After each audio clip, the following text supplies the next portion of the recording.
Bismillahirrahmanirrahim. Pertanyaan pertama ini dari Kelapa Gading. Saya pernah dengar ada seorang ustaz yang berkata bahwa sholat hajat itu hadisnya lemah. Betul ataukah tidak itu Pak Ustaz? Baik, ada yang bertanya tentang sholat hajat. Kita akan coba definisikan dulu ya, supaya kita terbiasa mengetahui dulu persoalan sebelum diberikan landasan hukumnya. Karena tidak mungkin memberikan dalil kalau tidak paham tentang persoalannya. Ini poin pertama yang paling penting kita garis bawahi. Jadi jangan pernah menempatkan satu dalil sebelum kita paham masalahnya, sehingga tidak keliru mengambil dalil untuk persoalan tertentu. Nah, sekarang ada persoalan tentang pertanyaan sholat hajat. Apa itu dulu yang disebut dengan sholat hajat? Bapak Ibu sekalian, ada dua hal yang mesti dibedakan dulu ya. Hal pertama, patut dipahami bahwa semua sholat itu adalah hajat. Ingat itu ya, semua sholat itu adalah hajat. Hajat itu kebutuhan yang ingin disampaikan. Ya, kebutuhan yang ingin disampaikan. Dan perintah Allah saat meminta kita menunaikan sholat, itu memintakan pada kita untuk menyampaikan kebutuhan kita dalam sholat. Karena itu secara bahasa, sholat disebut dengan doa. As-salatu hiya doa. Sholat itu adalah doa. Sedangkan doa permohonan seorang hamba kepada Rabbnya tentang hajat kebutuhan yang dia miliki. Dibukalah kemudian perintah sholat di Al-Baqarah ayat ke-45 itu, posisi paling kanan di tengah agak sedikit ke bawah. Lihat kalimatnya, wasta'inu bis-sabri was-shalah. Wasta'inu, saya berulang kali menafsirkan ayat ini. Dan jika Anda memiliki persoalan dalam hidup, punya kebutuhan, ya, maka mohonkanlah solusinya kepada Allah. Satu, bis-sabri, dengan cara sabar dulu menerima persoalannya. Jangan mengeluh, ingat itu ya. Berkali-kali saya sampaikan ini. Kalau sedang punya masalah, bukan Anda aja yang punya masalah, orang lain pun punya masalah. Karena masalah itu dititipkan oleh Allah sebagai ujian untuk meningkatkan kualitas hidup kita. Dan standar masalah, standar Qurannya, Quran surah kedua ayat 286. La yukallifullahu nafsan illa wus'aha. Tidak mungkin Allah menguji seorang hamba dengan masalah kecuali dia sanggup mengatasinya. Jadi standar masalah itu tidak akan diujikan kecuali hambanya sanggup. Jadi kalau Anda saat ini pun punya masalah sifatnya berat luar biasa, itu artinya cuma Anda yang sanggup. Orang lain belum tentu sanggup dengan persoalan itu. Jadi jangan mengeluh saat punya persoalan, sabarlah diterima.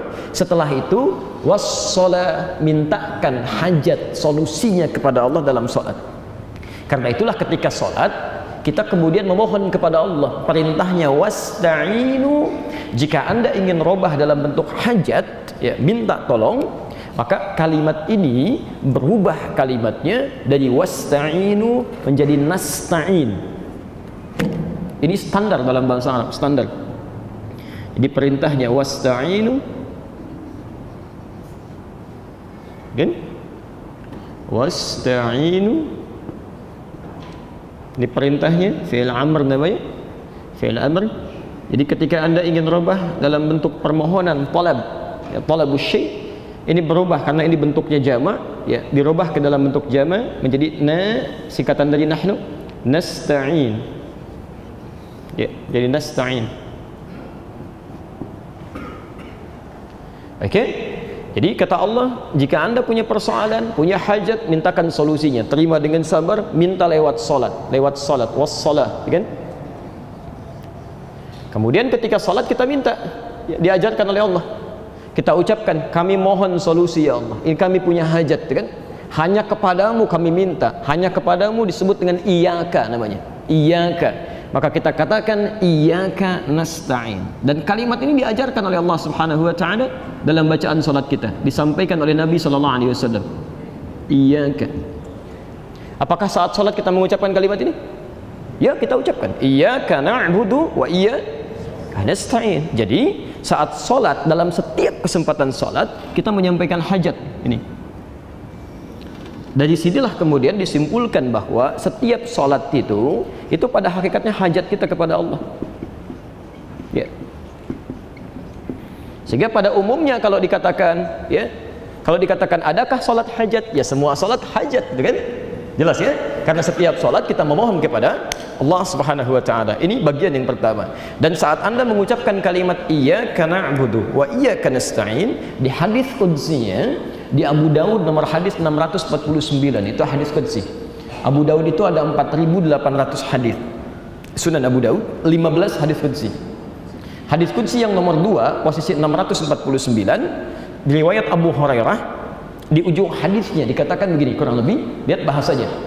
Idza qala al-'abdu, jika seorang hamba berkata dalam salatnya, iyyaka na'budu wa iyyaka nasta'in. Ya Allah, sekarang kami ibadah salat dan kami punya persoalan, kami mohon solusinya, kami punya hajat, kami mohon solusinya. Qala Allah azza wa jalla, dijawablah kemudian kalimatnya itu. Perhatikan jawabannya. Hadza baini wa baina 'abdi. Ini perjanjian antara aku dengan hambaku. Wa li 'abdi ma sa'al. Dan bila hambaku benar salatnya, apapun yang dia minta sekarang aku akan kabulkan. Aku akan kabulkan. Makanya setelah Anda membaca Al-Fatihah setelah kalimat ini, itu isinya doa semua. Dalam surat itu doa, dalam ruku itu doa, i'tidal itu doa. Bahkan saat i'tidal ditawarkan mau minta apa? Mil'as samawati, sepenuh langit permintaan Anda, wa mil'al ardi, punya permohonan sepenuh bumi, wa ma bainahuma, atau di antara keduanya, wa mil'a ma syi'ta, atau Anda nggak punya masalah tapi saya mau berikan jawabannya, min syai'in ba'du, dari setiap permohonan yang kita mohonkan. Sujud silahkan minta lagi sebanyak-banyaknya. Duduk di antara dua sujud minta lagi, Rabbighfirli warhamni wajburli, dan seterusnya. Sampai dengan tahiyat akhir pun sebelum salam masih minta juga, minimal 4 permintaan kan? Di hadis Muslim nomor hadis 588, Allahumma inni a'udzubika min adzabi jahannam wa min adzabil qabri wa min fitnatil mahyi wal mamat wa min syarri fitnatil masiihid dajjal. Jadi semua permintaan hajat dunia akhirat. Jelas ya? Baik, jadi bagian pertama kalau disebutkan salat hajat, semua salat itu hajat. Karena itulah kemudian diwajibkan kita sholat minimal 5 kali dalam sehari, yang wajib itu, yang fardu itu 17 rakaat. Itu Allah nggak butuh dengan sholat kita. Jadi semuka langit dan bumi pun tidak sholat kepada Allah, tidak akan menurunkan status Allah sebagai Tuhan. Allah nggak rugi, yang rugi kita. Karena Allah ingin menuntaskan seluruh hajat yang kita miliki. Jadi kalau orang sholatnya benar, subuh punya masalah, zuhur selesai. Selesai. Ya, maaf, zuhur punya masalah, asar tuntas. Karena kaidah salat begitu. Quran surah 65 ayat 2 ujung ayat kedua, ya kan? Sampai di ayat ketiga, bahkan sampai keempat. Wa may yattaqillaha yaj'al lahu makhraja. Setiap orang yang meningkatkan takwa, maka kami berikan keringanan hidupnya, berikan solusi dari setiap persoalan yang dia alami. Wa yarzuqhu min haitsu la yahtasib. Semakin meningkat lagi takwanya, rezekinya kami berikan dari sisi yang bahkan tidak dia duga. Orang nyari rezeki lelahnya luar biasa, orang ini belum berangkat, rezekinya sudah menunggu dia. Ya. Yang ketiga, wa may yattaqillaha yaj'al lahu min amrihi yusra. Semakin meningkat lagi, kami jadikan semua urusannya mudah. Jadi kalau ada orang mudah beraktivitas, bukan berarti nggak punya masalah. Barangkali semakin takwa dia, masalahnya diringankan oleh Allah sebelum dia alami. Bukan nggak punya masalah, bukan tidak punya persoalan. Cuman sebelum dia lakukan, sebelum dia alami, Allah sudah ringankan karena dia berhasil meningkatkan takwanya kepada Allah Subhanahu wa taala. Nah, kalau Anda bertanya bagaimana cara meningkatkan takwa, disebutkan 115 kali dalam Al-Qur'an. Kalimat pertama tentang takwa itu terkait dengan salat. Al-Baqarah ayat kedua sampai 3. Dzalikal kitabu la raiba fihi hudan lil muttaqin. Siapa orang takwa ini? Ayat 3-nya. Alladzina yu'minuna bil ghaib wa yuqimunas shalah. Yang sempurna salatnya. Jadi kalau salatnya benar, baik ditunaikan, maka selesai persoalan. Makanya mohon maaf, urusan salat ini Nabi begitu ketat, Pak, Bu ya. Persoalan salat Nabi sangat ketat. Anda salah sedikit saja itu diminta diulangi. Bukan cuma kita tuh. Saya sering katakan hadis ini di Al-Bukhari nomor hadis 751, 757, dan hadis Muslim nomor hadis 397. Babnya babul musyi fi shalah, bab tentang orang yang salatnya bermasalah. Qila bima ma'na ja'a rajulun ila Nabi sallallahu alaihi wasallam. Datang seorang laki pada Nabi sallallahu alaihi wasallam, namanya Khalad Az-Zuraiqi, kan? Kemudian fadakhala ila Masjidin Nabawi, masuk ke Masjid Nabi, fa shalla bi jambin Nabi, salat di samping Nabi. Setelah tuntas salatnya, falamma sallama yaminan wa shimala, setelah salam ke kanan dan ke kiri, faqala lahu Nabi sallallahu alaihi wasallam. Nabi sallallahu alaihi wasallam langsung berkata pada orang ini, "Shalli fa innaka lam tusalli." Anda silahkan salat lagi karena Anda belum salat. Padahal sudah salam. Fa'ada salatahu 3 marat, maka diulangi salatnya sampai 3 kali. Faqala lahu Nabi sallallahu alaihi wasallam mithla ma kana. Tapi Nabi tetap mengulang kalimat yang sama. Shalli fa innaka lam tusalli. Anda salat lagi karena Anda belum salat. Kemudian dia berkata, "Ya Rasulullah, ma uhsinu ghairah." Ya Rasulullah, saya tidak bisa lebih baik lagi daripada ini. Alimni, tolong ajarkan saya. Maka diajarkanlah oleh Nabi, lihat kalimatnya, idza qumta ilas shalah asbaghul wudu. Kalau salat kamu ingin sempurna, perbaiki dulu wudunya. Begini cara menyempurnakannya. Diajarkan dari awal sampai akhir. Tsumma istaqbilil qiblah, menghadap ke kiblat. Begini caranya. Tsumma fakabbir, kemudian bertakbir. Dari takbir sampai salam. Setelah tuntas pelajaran itu, kita mendengar kalimat sampai hari ini. Di Al-Bukhari nomor hadis 651. Sallu kama ra'aitumuni usalli. Salatlah kalian persis seperti melihat saya salat. Dilihat dulu Nabi salat, baru dari situ kita praktekkan. Ya, kenapa sampai seketat itu? Ya, mohon maaf, Nabi tidak butuh dengan salat kita, tapi Nabi menginginkan dengan salat yang benar, semua hajat kita bisa dituntaskan oleh Allah Subhanahu wa taala. Jelas di sini? Nah, sekarang muncul persoalan kedua. Ini ada orang punya masalah subuh nih, ya, sampai dengan zuhur. Sedangkan dia tidak bisa menunda. Jadi ada persoalan yang bisa dimohonkan dalam doa biasa di luar sholat. Ada persoalan yang saat sholat dituntaskan oleh Allah. Ada persoalan yang saat ada persoalan kita bisa berdoa langsung minta. Ud'u rabbakum tadarruan wa khifatan dunal jahri, ya, wa khifatan dunal jahri. Quran surah ke-7 ayat 204. Kalau punya persoalan, ayo mintakan kepada Allah. Sebut namanya Al-Asmaul Husna. Ya, bahkan di Quran surah 17 itu dari ayat yang 111, ya, ayat yang terakhir, 2 ayat sebelum akhir, itu jelas disebutkan. Qulid'ullaha awid ar-Rahman ayyamma tad'u falahul asmaul husna. Setiap punya masalah, cepat-cepat sebut nama Allah, berdoa. Berdoa. Sebut namanya. Kalau paham betul, cari nama yang sesuai dengan kebutuhan kita. Allah sudah sediakan nama-nama indah terbaik yang sesuai dengan kebutuhan kita.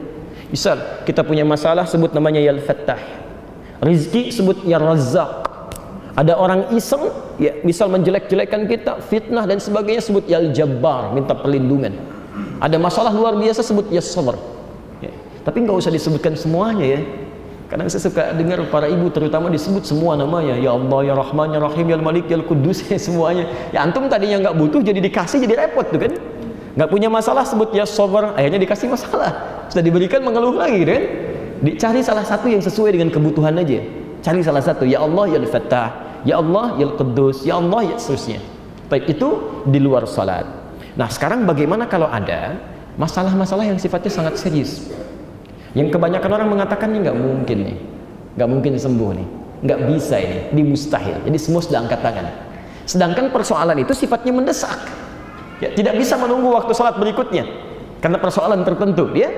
Taib. Dari sinilah kemudian ada dua hadis yang dari dua hadis ini kemudian ulama berbeda pendapat dalam menilainya.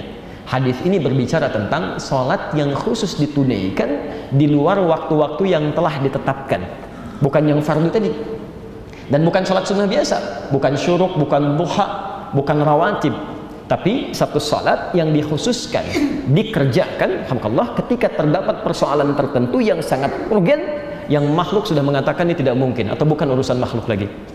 Maka dari sini kemudian diistilahkan dengan sholat hajat dalam pembahasan fikih, bukan sholat yang pertama tadi. Jelas di sini? Nah, pembahasan ini sebetulnya ada di satu kitab yang sama, cuma beda satu nomor. Sebentar. Di At-Tirmidzi. Di At-Tirmidzi.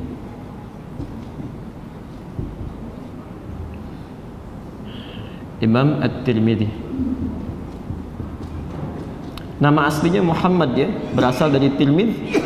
Ada yang menyebut Turmudz, maka dikenal dengan At-Tirmidzi. Ini orang soleh, Pak, Bu. Luar biasa, hafal Al-Quran, hafal banyak hadis, dekat dengan Allah, tahajud tiap malam, puasa sunnah, dan di akhir hidupnya itu matanya buta, menangis karena banyak nangis itu. Banyak nangis, ditanya, ya Syekh, lima hakada, kenapa mesti seperti ini? Kata beliau, saya takut bakal saya masih kurang menghadap Allah Subhanahu wa ta'ala. Jadi masih menangis di ujung hidupnya karena khawatir saat meninggal bakalnya masih kurang. Coba bisa nggak Anda bayangkan, imam besar, hafal Quran, hafal banyak hadis, kan, dekat dengan Allah, tahajudnya rajin, dan puasanya luar biasa, masih menangis di ujung hidupnya karena takut bakalnya masih kurang. Jadi kalau kita merasa bukan imam besar, belum hafal Quran, tidak rajin tahajud, belum rajin puasa sunnah, belum hafal Quran, hati-hati. Ya, banyak lebih daripada itu. Ini sudah sepuh masih karaokean juga misalnya. Itu kan ada yang harus diperbaiki, ya. Ingat, saya hanya ingin mengingatkan saja, bukan berarti memberikan celah, tidak, ya. Ya. Kembalikan. Nomor hadis 1384. Cuman beda satu nomor. Satu lagi 1385. Yang ini riwayatnya dari Abdurrahman bin Abi Aufa. Yang ini riwayatnya dari Uthman. Kita teruskan sampai ketemu orangnya ya, sampai ketemu akarnya. Bin Hunayf ya. Jangan berargumentasi kalau kita tidak paham tentang akar masalah. Kita temukan dulu persoalannya, baru kemudian kita lihat hadisnya. Baik, Bapak dan Ibu sekalian, teman-teman, hadis yang pertama, yang nomor hadis 1384, diriwayatkan seperti saya tuliskan dari Abdurrahman bin Abi Aufa. Ini yang dipersoalkan hadisnya, karena hadisnya sangat lemah sekali. Bukan cuma dhaif, tapi dhaif jiddan. Dhaif jiddan. Mengajarkan doa dari Rasulullah SAW, ketika Anda punya masalah, punya hajat, ya, maka berwudulah, tunaikan salat, kemudian Anda mohon kepada Allah, ya Alimul Hakim, dan seterusnya hadis. Ya, di sini dinilai oleh para ulama, bahkan Imam Al-Bukhari menyebut hadis ini dengan munkarul hadis. Ya, munkarul hadis. Jadi Abdurrahman bin Abi Aufa ini dinilai oleh Imam Al-Bukhari dengan munkarul hadis. Hadis munkar itu, hadis munkar adalah hadis yang diriwayatkan oleh orang-orang yang pribadinya bermasalah. Isinya belum tentu salah kalimat hadisnya, cuman orangnya bermasalah. Karena orangnya bermasalah, maka hadis itu cenderung diingkari, tidak diambil. Awas, khawatir menjadi celak nantinya. Karena segala sesuatu yang berasal dari Nabi mesti dijaga, termasuk perilaku orang yang meriwayatkannya. Ini yang kehati-hatian termasuk yang sangat ketat dalam Islam. Di konsep agama lain nggak ada, sangat ketat. Dan yang paling ketat menerapkan ini Imam Al-Bukhari. Imam Al-Bukhari itu pernah beliau jalan kaki untuk mendapatkan hadis. Begitu tiba di tujuan dan jauh-jauh jalan, beliau kan lahirnya di Bukhara tuh, di Bukhara. Ya, kalau sekarang Khorasan, Uzbekistan. Ya. Itu kalau cari hadis sampai jalan ke Irak, sampai ke Madinah, sampai ke Mekah, sampai ke Mesir. Anda bayangkan, jalan kaki Pak, Bu. Ya, dan kendaraannya terbatas. Yang ada pada saat itu paling unta, ya, keledai, kuda, itu pun kalau punya uang. Kalau enggak ya jalan. Ya, apa yang terjadi? Begitu sampai di tujuan, itu melihat pemilik hadisnya sedang bermain dengan ayamnya. Sering saya kisahkan ini. Ya, seperti mau ngasih makanan padahal tidak. Ya, ayamnya datang kemudian ditangkap. Ketika dilihat seperti itu langsung berbalik Imam Al-Bukhari. Tetangganya bertanya, "Ya Syekh, lima ta'ud? Syekh sudah jauh-jauh ke sini, kenapa balik lagi?" Kata Al-Bukhari, kalau pada ayam saja berdusta, maka bagaimana dengan Rasulullah SAW? Dengan hadis Rasulullah SAW. Karena itu hadis beliau ditempatkan di urutan pertama. Ya, saking ketatnya. Dan kalau kata Imam Al-Bukhari sudah munkarul hadis, hadis yang munkar, maka beliau tidak akan ambil. Yang pertama ini, karena hadisnya sangat dhaif, bahkan disebut dengan munkarul hadis, maka para ulama tidak mengambil dia. Ini bagian pertama. Nah, hadis yang nomor dua, ini yang unik. Nomor 1385 masih di At-Tirmidzi, diriwayatkan dari Uthman bin Hunayf radhiyallahu ta'ala anhu. Tapi yang kedua ini hadisnya dikisahkan bima makna qila ja'a rajulun dharir ila Nabi sallallahu alaihi wasallam. Datang seorang laki-laki yang tidak bisa melihat, buta, pada Nabi sallallahu alaihi wasallam. Dia berkata, "Ya Rasulullah, doakan saya untuk sembuh. Doakan saya supaya sembuh." Kata Nabi, "Maukah engkau aku tangguhkan itu sampai di akhirat dan itu lebih baik, atau aku doakan sekarang?" Jadi maksud Nabi, dalam keadaan engkau tidak melihat sekarang, itu lebih bagus untuk akhiratmu daripada engkau melihat. Bapak Ibu pilih mana? Bisa melihat atau nggak bisa melihat? Lihat bahasa Nabi ya. Untuk orang ini Nabi katakan, kamu diuji oleh Allah tidak bisa melihat. Bukankah dengan tidak bisa melihat, nggak bisa lihat maksiat? Nggak bisa lihat tayangan-tayangan yang tidak baik, gambar-gambar yang tidak elok, gitu kan? Nggak bisa melihat yang awas, yang dilarang oleh Allah Subhanahu wa ta'ala. Dibandingkan dengan kamu saat ini mau melihat tapi berpotensi banyak maksiat lagi. Ayo pilih mana? Tidak bisa melihat terjaga dari maksiat, atau bisa melihat tapi berpotensi banyak maksiat? Pilih mana? Dan tidak ada pilihan ketiga dan tidak boleh maksa. Yang paling bagus ya bisa lihat tidak maksiat kan? Bisa lihat tidak maksiat. Makanya kaidah Quran mengatakan yang ketiga itu yang pertama. Yang ketiga, Quran surah ke-24 ayat 30 untuk laki-laki, ayat 31 untuk perempuan. Ya. Wa qul lil mu'minina yaghuddu min absarihim. Katakan pada pria-pria beriman, jaga pandangannya. Ya. Ghaddul basar itu lihat yang baik-baik. Kalau yang tidak baik menurut Allah cepat palingkan. Jadi fungsi mata kita kalau masih bisa melihat, lihat yang baik-baik aja. Ya, lihat orang sholat, ada kebaikan. Ketika kita melihat orang sholat tergerak untuk sholat, ada pahala di situ. Lihat mushaf, ada pahala di situ. Masya Allah. Apalagi kalau sudah suami istri itu, ya jalan melihat kebaikan di istrinya, melihat kebaikan di suami, ada pahala di situ. Ya, ada banyak pahala kebaikan. Lihat anak, kemudian muncul kasih sayang, muncul doa, ada pahala di situ. Jadi sebetulnya kalau Anda bisa melihat yang baik-baik, kenapa lihat yang tidak baik? Cuman untuk orang tadi, ya, karena Nabi memahami keadaannya, ya, dengan berita dari Allah Subhanahu wa taala tapi berupa tawaran. Kamu ingin ditangguhkan sampai di akhirat, bisa lihat lagi dalam kebaikan, kan? Atau ingin sekarang, tapi Nabi tidak mengatakan kalau lihat kamu berpotensi maksiat, tidak. Ya, itu bagian penafsiran tadi. Tapi orang itu memilih da'hu. Doakan aja sekarang. Jadi dia memilih untuk melihat. Yang dengan itu dia coba jaga supaya penglihatannya diarahkan pada yang baik-baik. Seperti antum dari pilih yang ketiga. Baik, ya. Maka apa yang terjadi? Nabi mengatakan, "Faliyatawadda", ambil wudu. Ambil wudu. Kemudian setelah dia berwudu, diminta falyuhsinus shalah. Kamu coba ambil wudu, tunaikan salat 2 rakaat, baguskan salatmu. Maka dibimbing doanya oleh Nabi sallallahu alaihi wasallam, diajarkan, ya. Ya Nabi ya rahmah, ya, wahai ya Allah, atas Nabi yang penuh dengan rahmat ini, mohon jadikan syafaatnya untukku, asyini bi syafaati, sembuhkan aku dengan syafaat Nabi Muhammad sallallahu alaihi wasallam. Maksudnya dengan doa dan arahannya tadi. Maka apa yang terjadi setelah dia menunaikan salat itu, dengan izin Allah Subhanahu wa taala sembuh matanya, sekalipun divonis permanen buta pada saat itu. Baik, hadisnya sahih. Hadisnya sahih. Jadi di sini ada 2 hadis berbeda dengan kisah yang berbeda. Yang satu dhaif, bahkan dhaifnya munkarul hadis, yang kedua statusnya sahih, dan tidak sedikit para ulama hadis kemudian menilai itu sebagai hadis yang sahih pada hadis yang kedua ini. Dari sinilah kemudian ulama berbeda pendapat. Ada satu yang tetap mempertahankan hadis yang pertama. Saya ingin mendahulukan hadis yang tidak sahih dulu sebagai kehati-hatian. Oke? Dari sini mereka berpandangan tidak mempraktikkan salat hajat sekalipun khusus di waktu yang luar. Jadi mereka tidak mempraktikkan, hanya menunggu waktu salat biasa saja, dan kalau punya hajat bermohon pada Allah Subhanahu wa taala dengan doanya, tidak dengan salatnya. Sedangkan yang kedua memahami karena hadisnya ada, jadi disimpulkan kalau ada masalah yang cukup dengan berdoa biasa, tidak perlu salat.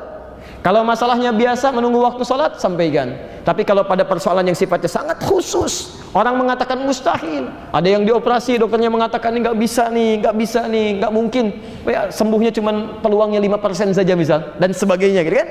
Dalam konteks ini, maka hadis yang kedua dipandang berlaku untuk menunaikan salat 2 rakaat, kemudian bermohon kepada Allah Subhanahu wa taala dengan doa yang pernah diajarkan oleh Nabi sallallahu alaihi wasallam di hadis itu. Itu dipandang oleh ulama kedua. Kedua-duanya punya argumentasi masing-masing, dipandang kuat. Yang paling menarik, Imam Al-Bukhari pun yang menolak hadis yang pertama ternyata mempraktikkan hadis yang kedua. Jadi beliau menulis hadis Al-Bukhari itu yang jadi kitab sekarang selama 16 tahun, ditulis di Mekah sebagian, di Madinah sebagian. Setiap akan menulis satu hadis, beliau salat dulu 2 rakaat. Memohon kepada Allah Subhanahu wa taala diberi petunjuk. Jika hatinya tenang, kemudian diteruskan menulis. Jika hatinya masih gelisah, beliau tidak akan pernah tuliskan hadisnya. Sampai Masya Allah bermimpi dengan Rasulullah sallallahu alaihi wasallam. Ya, bermimpi dengan Rasulullah sallallahu alaihi wasallam. Kata beliau, inilah yang akan menjadi hujjah, maksudnya alasan antara aku dengan Allah Subhanahu wa taala di akhirat nanti.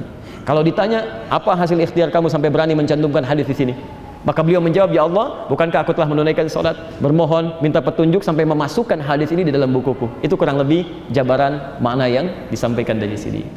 Jadi dari 2 hal ini silahkan Anda tinggal memilih. Ya, kalau misalnya Anda ingin praktekkan, ya itu berdasarkan keterangan hadis tadi, Imam Al-Bukhari pernah mengerjakan, tapi pada hal yang sangat khusus saja.